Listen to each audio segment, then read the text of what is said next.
The Educated Speaker Series is designed to provide a short, interactive, professional development opportunity for all facets of educators. It is a place where educators collaborate, share ideas, and learn together. Now, your host, Mr. Howard Fields.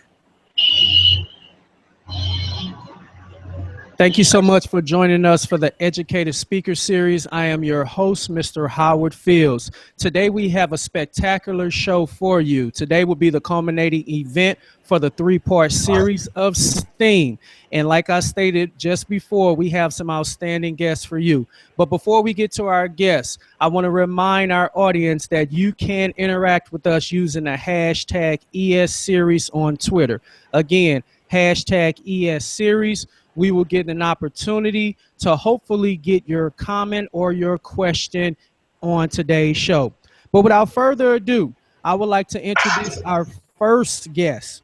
This particular person is in her 21st year of education. She was the Building Teacher of the Year 3 times, as well as the District Teacher of the Year in 2015. She is a math coach who loves technology, and she is also responsible for my success, as she was the best 7th and 8th grade math teacher on the planet. That person could be no one other than Miss Seals. Miss Seals, you didn't know I was going to say that. How are you? How are you, Mr. Fields? Again, thank you so much, Miss Seals, for having us. Tonight, we're going to talk about math and math integration within STEM concept. So I am going to leave it up to you to really help us with the math integration among all content areas. Take it away, please. All right. Well, thank you so much for having me. Thank you for allowing me to be a part of this conversation. Math education is my passion, and I look forward to sharing these ideas with everyone.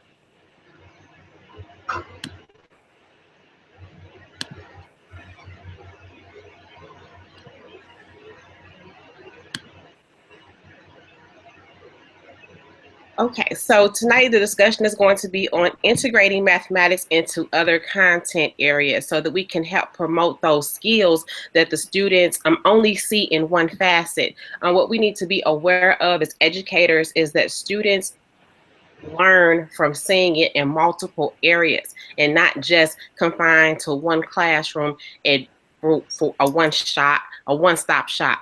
It should be something that's spread throughout the classes so that the kids are familiar with it, they are able to practice with it, and it becomes second nature to them. One of the key factors in integrating mathematics into other subject areas is to make sure that we are maintaining its integrity. And what is meant by that is that our students must be taught at the level that is age appropriate, and that we're not teaching them above their level or below their level, and that we are making sure that it is consistent with the current curriculum for the grade level in which they are a part. So I want to begin by talking about how we can integrate math into the social studies curriculum with some activities that can be easily put in place in the classroom. So one of those activities would be to determine scale, direction, and coordinates on maps. Our students are in social studies classes, they're learning about latitude and longitudinal lines and, cardinal directions. And sometimes they don't understand that that is all numbers and that is a part of the mathematics curriculum. So just doing those particular activities with them can strengthen their skills. In addition to that, the analysis of data and statistics of graphs, and also creating a timeline of the historical events related to their social studies content, and then calculating the years between the happenings. That may seem very small, but it does help to shore up their skills in basic adding and subtracting.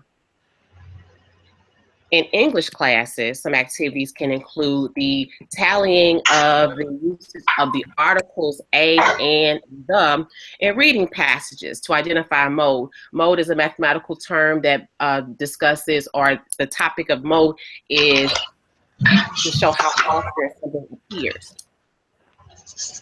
That's something that's really simple for an English teacher to be able to implement within their classes so that, you know, the students can hear that terminology across the content. They could also create a bar graph of the story/book genres that they read in class. You know, they can just keep a tally of it and create a bar graph to show how many times they've heard historical fiction in their class, or how many times they've talked about a mystery or suspense, or whatever type of, you know, genre of book or story they've read, just keeping up with that. And then calculating and charting percentages of the stories and books that the students have liked. And that can be done on an individual basis, kept in a journal, in an English journal, or it could be done using anchor charts in the classroom so that the students can see it. Whichever way it's done, it's important that the students know that they are performing the processes and procedures with fidelity, and they're doing it correctly. Because if there are no checks and balances, they may continue to do things incorrectly. They may think they have a firm understanding of it, but may not. So it's important that in whatever subject area these math skills are being taught, that they are being checked for accuracy. Integrating into science is one of the easier ones because math and science are so closely related. One activity that the students can engage in would be to record each planet's distance from the sun and from one another in using scientific notation, which is a math skill that is taught very early on. Creating a scale model of the solar system with specified circumference, diameter, and radius dimensions. So if we're giving the students those pieces in advance, then they can see how it connects to what is being taught in math, so they can see that math is not taught in isolation. And then also the use of charts, graphs, and tables to organize and analyze the data that they collect as they are working on their experiments in science. Math and technology, some activities that you can engage in with you to produce, record, and publish math tutorial videos. And those videos could actually be either for themselves as a review, to remember and rehearse and practice concepts. Those tutorial videos could be for students who may have been absent on a particular day, and they're recording so that those students can be caught up. Or it could be for students at a lower grade level where they're teaching a skill to someone that has not been introduced to it yet. And that could be something that they would practice and rehearse and make sure that, you know, they're proficient in it and they can relate it to other students. They can use spreadsheets such as Excel, numbers, or Google spreadsheets to create tables, charts, and graphs. And also access virtual manipulatives for problem solving. There are countless applications that the students can use, either using an iPad or using a smart board. They can help. It can help them to be more proficient at problem solving and making sure that they understand, you know, the material and have some other way of showing their knowledge level of the material. Okay. I have a quick little video that I like to share. This is Lou Costello from the dynamic duo Abbott and Costello from, you know, 30s, 40s, and 50s. This video right here shows him convincing someone else about a mathematical problem that may not be accurate.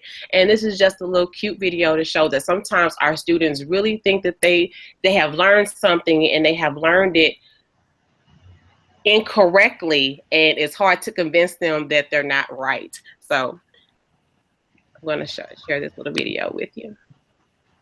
Mr. Landlord. Yeah? Are you smoking an army blanket? Never mind about that. You owe me room rent. All right, here's $28. $28, fine. Just a minute. You owe me 13 weeks at $7 a week, and that happens to be a lot more than $28.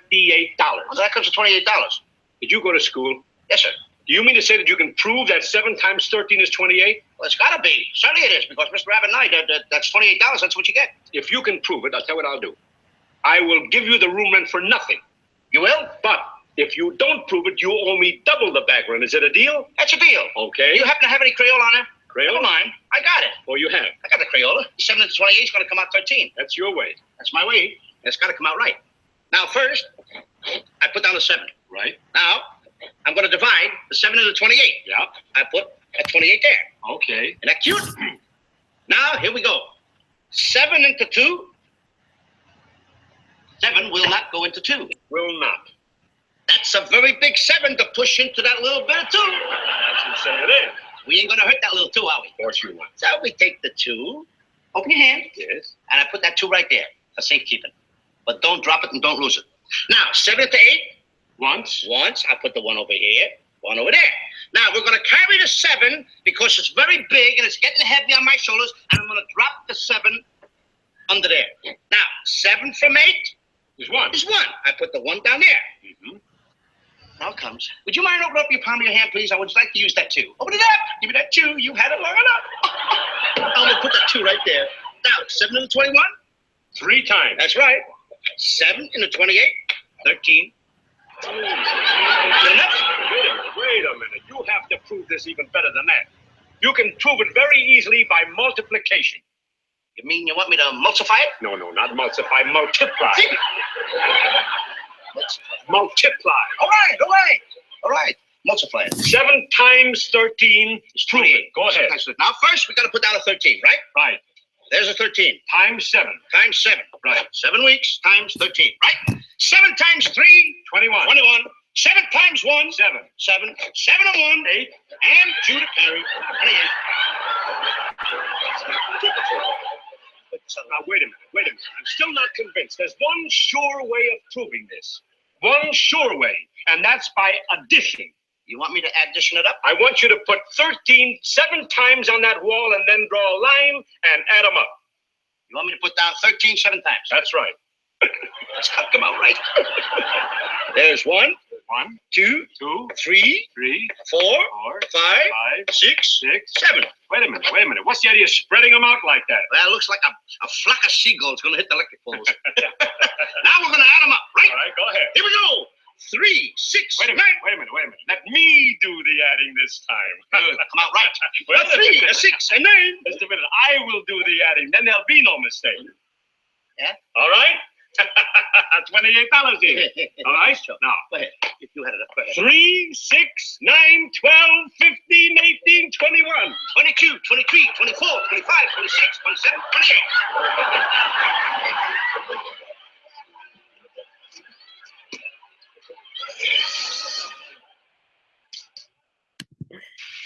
Mr. Lynn. Well, I hope you enjoyed that.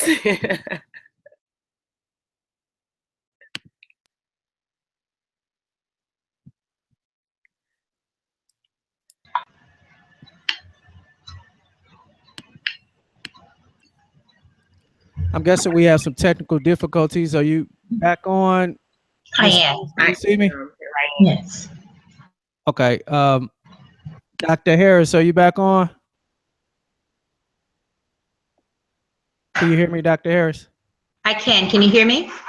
Yes, ma'am. We had some technical difficulties after the video Yes. Ms. Seals just showed. So, Ms. Seals, do you want to say anything after your video?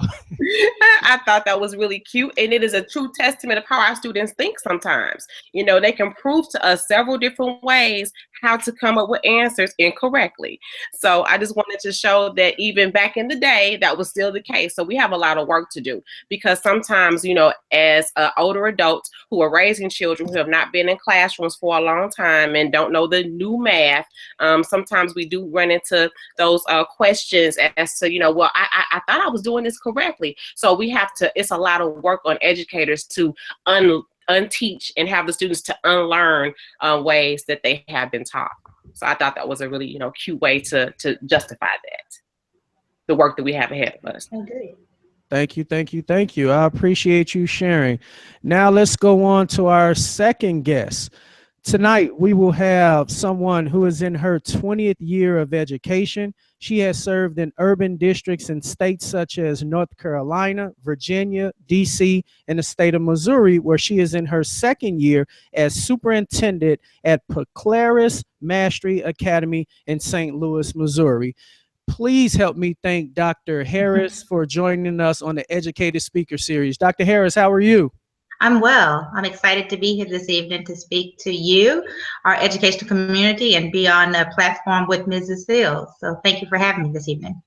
Thank you so much. And technology, the great thing about technology, even when it doesn't work the way that we want it to work, we can still refresh, rebuffer, and be right back at it. So again, tonight is the culminating event, part 3 of our STEAM series. And you have been given the task of really putting it all together for us. So without further ado, can you please take it away? Well, thank you again. Thank you for having me. I'm excited this evening to be the closer of the STEM series.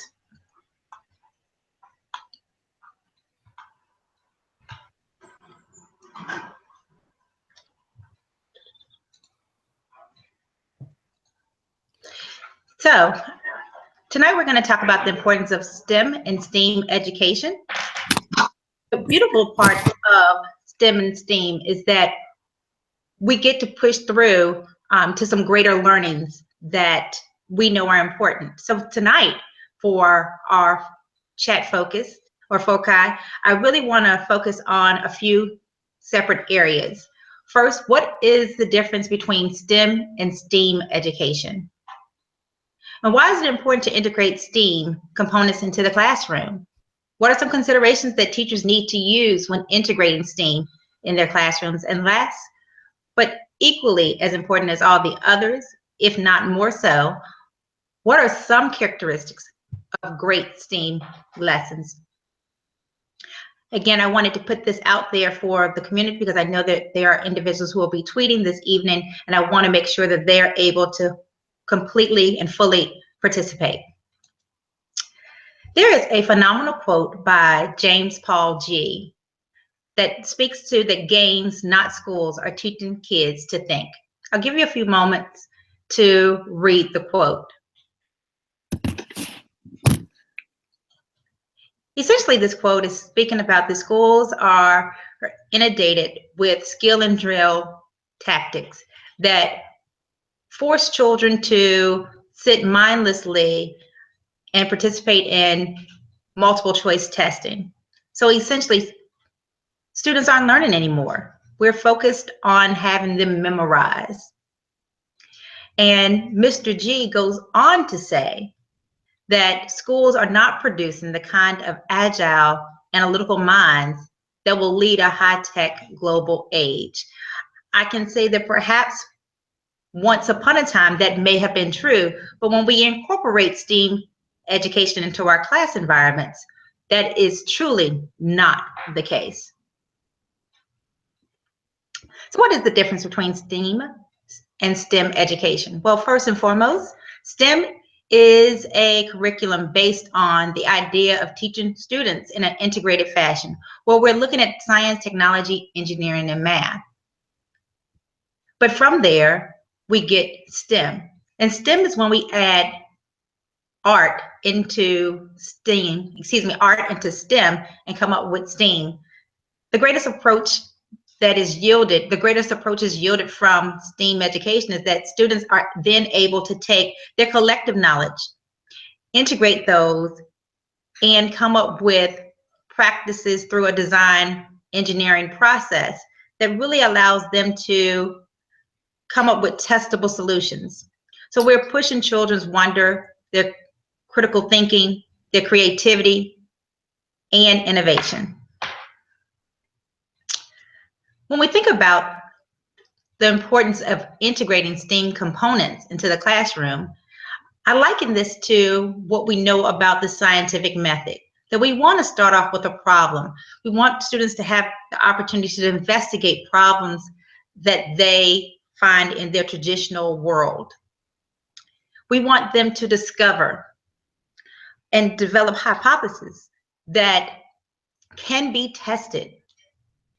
From their hypothesis or educated guess, we want them to then synthesize their content knowledge and connect it to their problem to come up with actual solutions that they believe can be tested to ensure that they are going to solve a problem. We want them to create something, some type of artifact, prototype, solution. And from that, we want them to reflect. We want them to reflect on what they have created.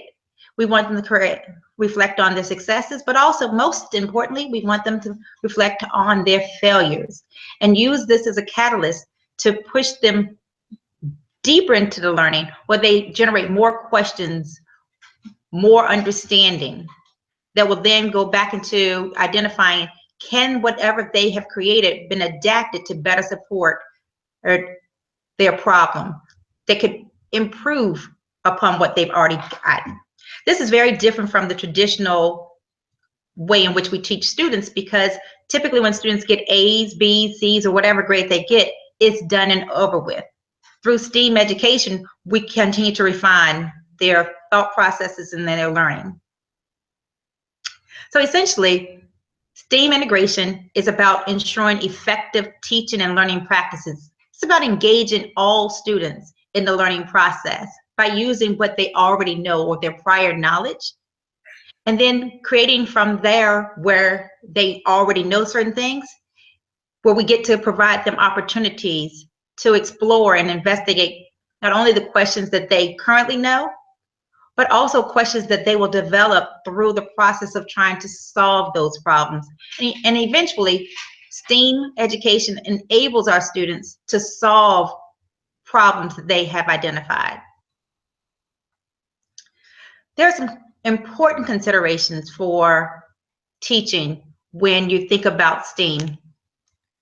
First and foremost, we need to ensure that we're providing students hands-on learning opportunities that are focused on the actual standard. We are not divorcing ourselves from the standards to provide students the opportunity to educationally play. We also want to focus on collaboration.